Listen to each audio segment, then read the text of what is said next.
السلام علیکم ورحمۃ اللہ وبرکاتہ نحمده ونصلی ونسلم علی رسولہ الکریم اما بعد فاعوذ باللہ من الشیطان الرجیم بسم اللہ الرحمن الرحیم لا يحب اللہ الجہر بالسوء من القول الا من ظلم وکان اللہ سمیعا علیما الصلاة والسلام علیکہ یا رسول اللہ صلی اللہ تعالیٰ علیہ وسلم۔ ناظرین، آپ کی خدمت میں آپ کا یہ خادم حاضر ہے۔ درس قرآن بنام قرآن کیا کہتا ہے ایپیسوڈ 6 میں آپ کا خیر مقدم ہے۔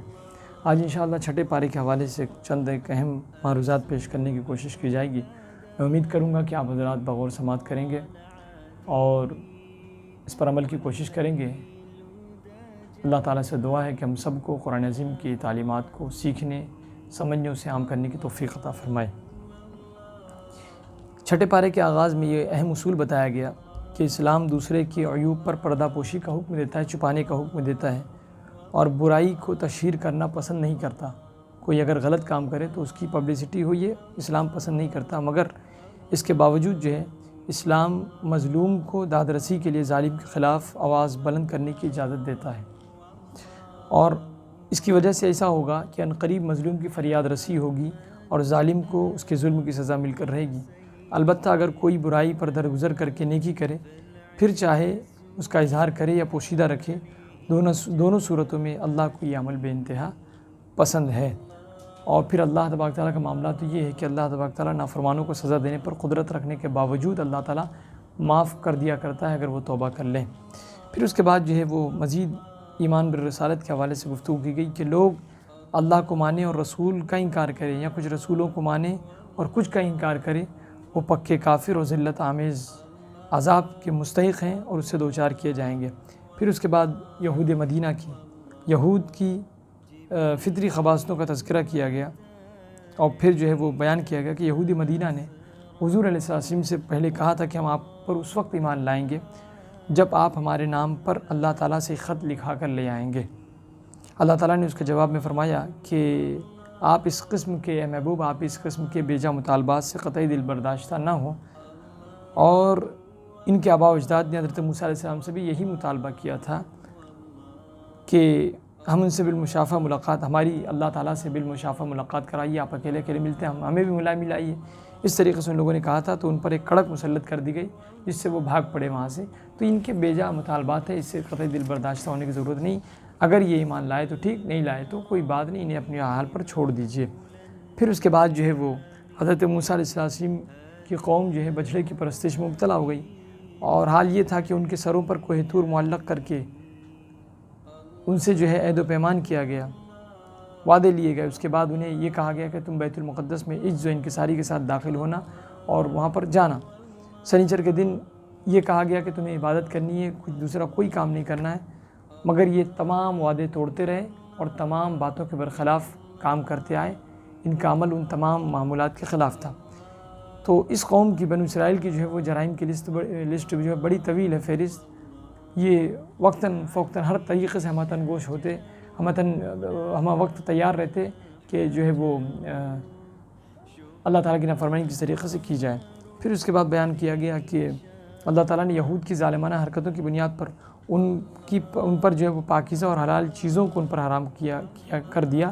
منع کرنے کے باوجود سود کھانے، لوگوں کا مال ناجائز طریقے سے ہڑپ کر جانے کی وجہ سے ان کے لیے دردناک عذاب تیار کیا گیا۔ پھر مزید اختصار کے ساتھ نبیوں کا سلسلہ بیان کیا گیا، اور پھر فرمایا کہ ہم نے نوح، ابراہیم، اسماعیل، اسحاق، یعقوب، عیسیٰ، ایوب، یونس، ہارون، سلیمان علیہم السلام کو جو ہے وہ نبی بنایا۔ اور ایمان بالرسالت کا مقصد یہ ہے کہ نبیوں پر ایمان لانے کا جو مقصد ہے، اس مقصد کو اجاگر کیا گیا کہ لوگوں پر اتمامی حجت قائم کرنا، تاکہ لوگوں کو یہ بات، لوگ کل قیامت کے دن یہ بات پیش کر سکے کہ ہاں ہماری طرف سے جو ہے وہ ہماری طرف جو ہے تیری طرف سے رسول آئے، اور انہوں نے اپنی پوری ذمہ داری کے ساتھ تیرے پیغام کو، اے پروردگار، انہوں نے پہنچایا۔ پھر اس کے بعد جو ہے مزید بیان کیا گیا کہ سورہ نساء کے آخری جو ہے وہ آیت کا خلاصہ اس میں بیان کیا گیا۔ اس میں وراثت کا ایک مسئلہ بیان ہوا ہے کہ اگر کوئی شخص فوت ہو جائے اور اس کی ماں باپ بھی زندہ نہ ہو اور کوئی اولاد بھی اسے نہ ہو، تو شریعت کے اصطلاح میں اسے کلالہ کا مسئلہ کہتے ہیں، کلالہ۔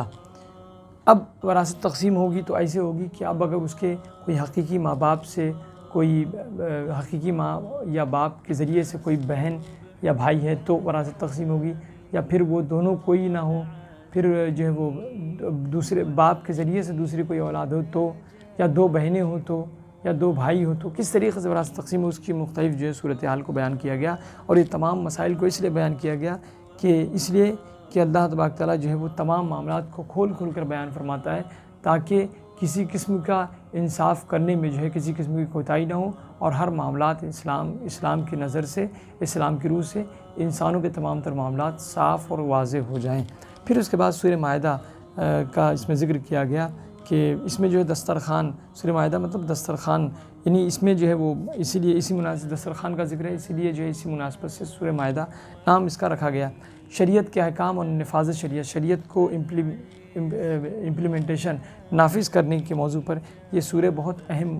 ترین سورہ ہے۔ حدیث پاک میں آیا کہ اپنے مردوں کو سورہ مائدہ اور خواتین کو سورہ نور کی تعلیم اور ان کے مسائل سکھاؤ۔ اس میں جو ہے حلال اور حرام کے متعدد احکام کو یہاں پر بیان کیا گیا۔ پھر اب اس کے بعد جو ہے وہ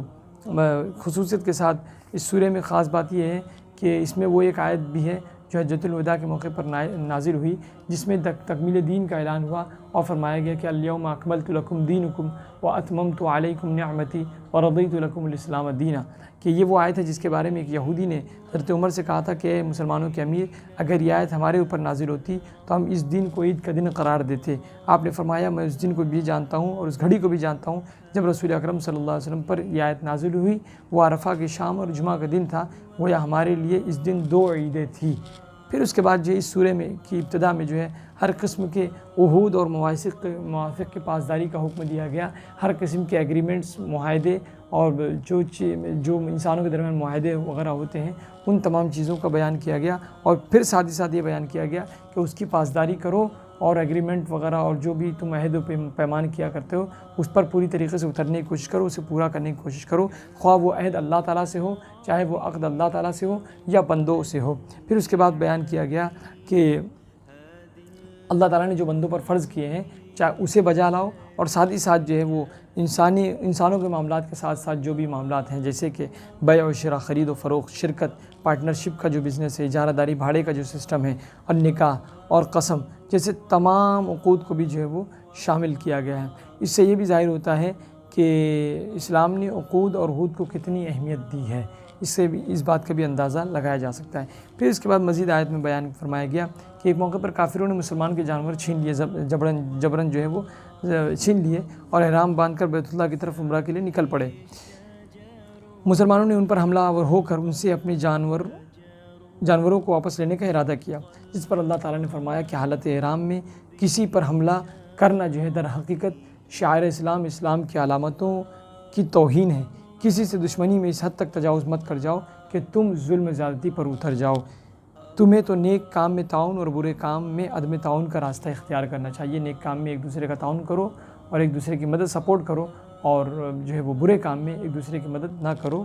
پھر اس کے بعد جو ہے وہ بیان کیا گیا کھانے پینے میں بہت ساری چیزوں کی حرمت کا اعلان کیا گیا، جسے زمانے جاہلیت میں حلال سمجھا جاتا تھا، ان تمام چیزوں کو بیان کیا گیا۔ پھر اس کے بعد جو یہاں تک کہ بیان کیا گیا کہ جو حرام چیز ہے اس کے علاوہ حالت اضطرار بے چینی کی صورت میں اب جب جان پر بنائے تو اب جان بچانے کے لیے کسی حد تک جو ہے وہ کچھ ممنوعات شرعیہ حرام کردہ چیز کو بھی کھانا اور شرعی طور پر اپنی جان کو بچانا یہ بے انتہا ضروری ہے۔ پھر اس کے بعد جو ہے بیان کیا گیا کہ چوپائے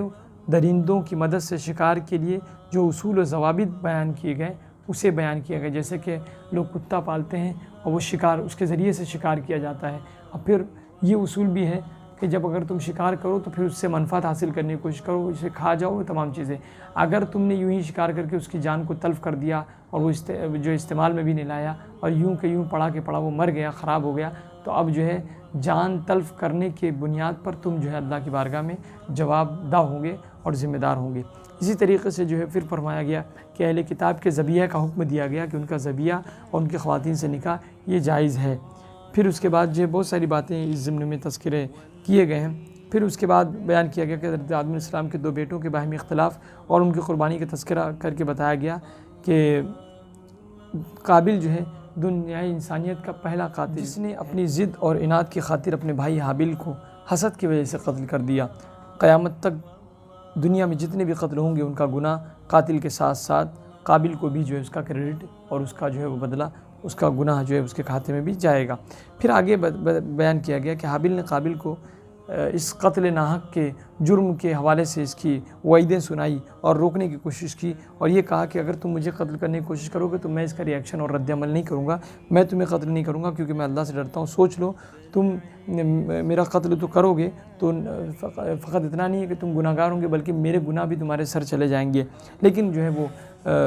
قابل پر اس کی حابیل کی نصیحتوں کا کچھ اثر نہ ہوا اور اس نے جو ہے وہ شہید حابیل کو جو ہے اس نے شہید کر کے جو ہے دنیا کا خسارہ اور آخرت کا خسارہ جو ہے وہ مول لیا۔ پھر اس کے بعد جو ہے وہ خاص طور پر یہ اب اس کے آگے کی آیتوں میں بتایا گیا، آج کل جو دہشت گردی پھیلائی جا رہی ہے اور اسلام سے اس کا جو تعلق جو جوڑا جا رہا ہے اس کے تعلق سے باضابطہ بیان کیا گیا، اور اسلام نے ایک پاکیزہ اور صاف ستھرا اصول دیا ہے کہ انسانی جان کی قدر و قیمت اللہ کی نگاہ میں کیا ہے۔ اس آیت کے ذریعے سے اندازہ لگایا جا سکتا ہے کہ ایک انسان کے قتل کا گناہ جو ہے پوری انسانیت کے قتل کے برابر قرار دیا گیا، اور کسی ایک انسان کو بچا لینے کا اجر و ثواب پوری انسانیت کی جان بچانے کے اجر و ثواب کے برابر ہے۔ تو یہ فرمایا گیا۔ اب پھر اس کے بعد مزید یہ بیان کیا گیا کہ اہل ایمان کو تقوی پر کاربند رہنے کی تعلیم دی گئی۔ پھر مزید یہ بیان کیا گیا کہ اسلام میں سزا کا جو تصور ہے، مجرم کو سزا دینے کا جو تصور ہے وہ نہایت ہی پاکیزہ اور صاف ستھرا ہے۔ اس سے یہ ہوگا کہ انسان کو جرم کے ارتکاب سے روک دیا جائے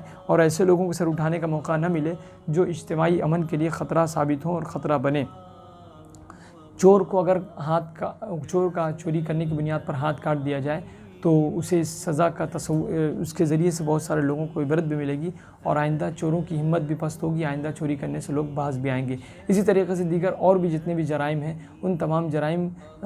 پر جو ہے اگر پابندی واقعی لگا دی جائے اور اس کی سزا کا نفاذ کیا جائے تو یقیناً مجرم جو ہے بہت جلدی جو ہے باز آ جائیں گے اپنی حرکتوں سے، اور جو ہے جرائم کا خاتمہ کرنا بہت آسان اور ممکن ہو سکے گا۔ پھر فرمایا گیا کہ مزید اب آیتوں میں بیان فرمایا گیا کہ فوجداری کا قانون بیان کیا گیا کہ اگر تم کسی پر زیادتی کرتے ہو اور کسی کو تکلیف دیتے ہو، کسی کو نقصان پہنچاتے ہو تو جان کے بدلے جان، آنکھ کے بدلے آنکھ اور کان کے بدلے کان، دانت کے بدلے دانت ہوگا۔ لیکن اگر کوئی فریق متاثر جو ہے وہ درگزر اور معافی کا فیصلہ کرتا ہے تو اللہ جو ہے اس کے لیے گناہوں کی معافی کا وعدہ فرماتا ہے، اور اللہ کے بنائے ہوئے قانون کی مخالفت کی نوعیت دیکھتے ہوئے ان پر عمل درآمد نہ کرنے والے کافر و فاسق ہیں۔ اللہ نے جو حکم اور جو فیصلے صادر فرما دیے ان فیصلوں پر عمل کرنا یہ ضروری ہوا کرتا ہے انسانوں کے لیے۔ پھر فرمایا گیا کہ جتنی بھی کتب سابقہ آئی، جتنی بھی کتابیں سابقہ نبی علیہ السلام پر نازل ہوئی، قرآن عظیم جو ہے ان تمام تعلیمات کا جامع اور محافظ قرآن کریم میں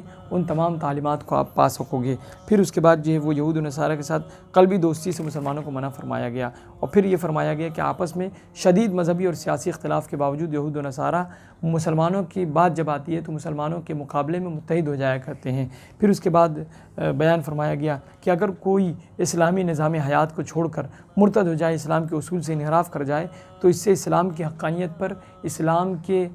شفافیت پر، اسلام کی سچائی پر کوئی اثر نہیں پڑتا۔ پھر یہ بیان فرمایا گیا کہ اللہ کے محبوب بندوں کی 4 صفتیں، 4